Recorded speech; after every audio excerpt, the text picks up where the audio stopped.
সামান্য কিছু উপকরণ দিয়ে ঘরে থাকা ব্রেড দিয়ে তুলতুলে নরম মালাই কেক কীভাবে তৈরি করা যায় নিয়ে চলে এসেছি সেই রেসিপি। আসসালামু আলাইকুম everyone, welcome to back to my channel Mukti's mini kitchen. আজকে তৈরি করে দেখাবো ব্রেড দিয়ে মালাই কেক রেসিপি, পৃথিবীর সবচেয়ে সহজ ডেজার্ট রেসিপি। আমি প্রথমে একটি চুলায় প্যান বসিয়ে দিয়েছি, তার মধ্যে দিয়ে দিব 1.5 চামচ চিনি। চিনিটার মধ্যে আমি সামান্য পরিমাণ পানি দিয়ে চিনিটাকে ক্যারামেল বানিয়ে নেব। আমার ক্যারামেলটা দেখুন লাল লাল হয়ে এসেছে। আপনারা যে যেমন কালার বানিয়ে মালাইটা বানাতে চান ঠিক সেভাবেই করে নেবেন। আমি একটু ডিপ লাল করে ক্যারামেলটা করে নিয়েছি। তার মধ্যে আগে থেকে গরম করা দুধ দিয়ে দিব। দুধ দেওয়ার পর ক্যারামেলটা শক্ত হয়ে যাবে, এতে ভয়ের কিছু নাই। দুধটা কিছুক্ষণ জাল করলে ক্যারামেল গলে যাবে।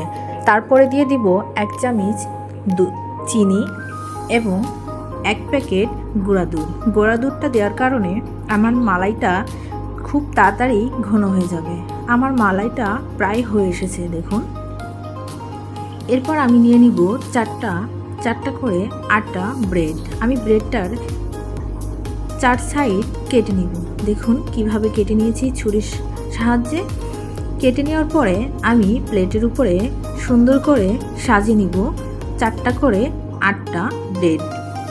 দেখুন আমি কি সুন্দর করে 8টা ব্রেড দিয়েছি। তারপর আগে থেকে গরম করে রাখা মালাইটা আমি হালকা গরম অবস্থায় ঢেলে দিব। দেওয়ার পরে 1 মিনিট পর আমি একটু এভাবে নেড়ে চেড়ে মালাইটা ব্রেডের উপর দিয়ে দিব। তারপরে দিয়ে দিব সুন্দর লাগার জন্য কিছু বাদাম কুচি ও কিশমিশ। বাদাম ও কিশমিশ দিয়ে সাজানোর পর আমি মালাই কেকটাকে নর্মাল ফ্রিজে 5 থেকে 10 মিনিটের জন্য রেখে দিব।